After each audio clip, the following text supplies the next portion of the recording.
Today's episode is a little bit different on the show. I'm announcing a new rebranding or a new focusing of the podcast. The Entrepreneurial Agent has been an amazing show. We've had some amazing interviews, and not only have I learned a tremendous amount, hopefully that you have as well. Developed some great relationships and really super excited about the value of the content that we've delivered. And I get questions all the time in certain specific areas of the wealth creation process for business owners and entrepreneurs. And so I wanted to dive in and narrow the focus, change the name, and drive into that a little bit, the idea of wealth creation. So the new show is going to be called the Brick and Mortar Show, the business owner's path to wealth through property ownership. And I feel so strongly about property ownership from a business ownership standpoint as part of the portfolio, part of the overall strategy, if it makes sense for your business, if you're a locally based business where you have a need for a local based presence, to own some tangible assets, not just have a business that creates income over time.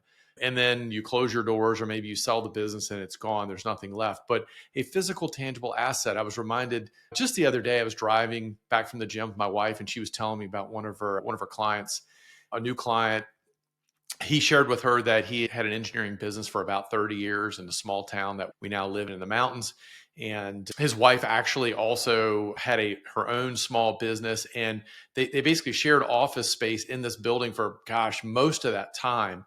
And they are retiring now. And he was just lamenting on the fact, once she told him what I did for a living, that he didn't buy the building they were in. And he said, man, they'd be so much better off in their retirement today had they owned the building, because it would have been a nice asset, tremendous equity that he could use to lease out and create a retirement stream of income, or he could sell it and take a lump sum, or pass it on to the next generation. Just so many things, because he was there anyway and he was paying rent anyway the entire time. They both had successful businesses, but as tends to always happen with businesses and business owners, we tend to spend the income that we get. You have present bank dollars and future bank dollars. And present bank dollars, we tend to want to spend to our income levels. And as we get more and more prosperous, we tend to spend it or increase our lifestyle.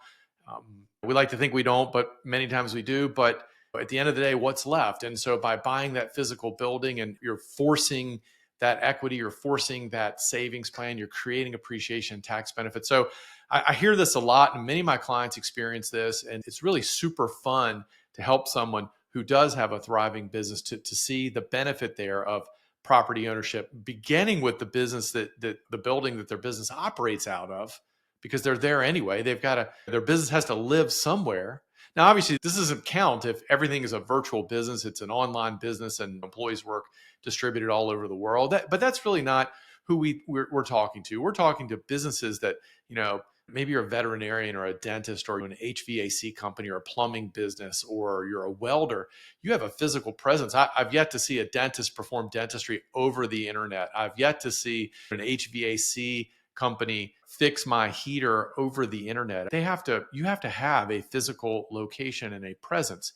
And there's so many benefits there. And so we're going to focus our show on that. And we'll still get into the successes and failures and the lessons learned from these entrepreneurs.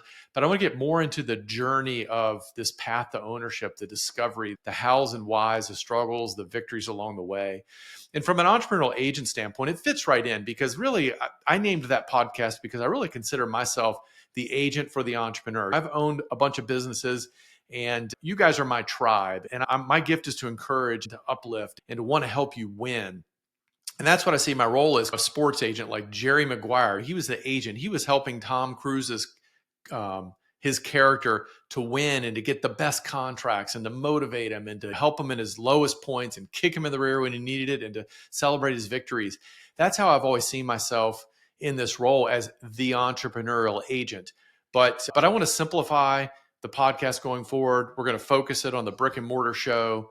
And again, the business owner's path to wealth through property ownership, and everything that entails, because that in and of itself is a huge world, from the legal, from the tax, from the property ownership, from even how to properly lease part of your building out when you buy that building and you buy some extra space and you bring in tenants, how do you structure that? Or if you're building, how big of a building do you need to build? What's involved in that process? There are so many different areas that we can explore, and I'm excited about going forward with the new show. So hopefully you'll come along with me. If you do have a business that maybe is virtual and maybe it's not going to be in a position to buy a building, then maybe the show's not for you. But maybe on the other hand, you might want to consider buying a building as well at some point based on your business growth. So then you can lease it out to other people, other businesses. So we're going to talk about that a lot. We're going to get into other property ownership opportunities because is what I found is so many entrepreneurs and business owners, once you get the real estate bug, the sky's the limit. In addition to your own building, then a lot of our clients are going out and buying multifamily. Some of them are buying retail strip. A lot of them are buying single family and duplex homes just to diversify their portfolio in addition to all the other investment vehicles that you may be pursuing. What's nice about real estate is it's tangible. You can put your hands on it, you can touch it, you can feel it, you can see it. And yeah, it's not perfect. No asset class is perfect. And there are ups and downs to owning commercial real estate. But again, over the long run, it's helped so many people create tremendous amount of wealth over the long run. And I'm excited about bringing those people to you, bringing the stories to you, and digging deep on these concepts with you. So go with me on the journey. I'm excited about it. Hopefully you'll stick with us, and we're going to have some fun times in 2024.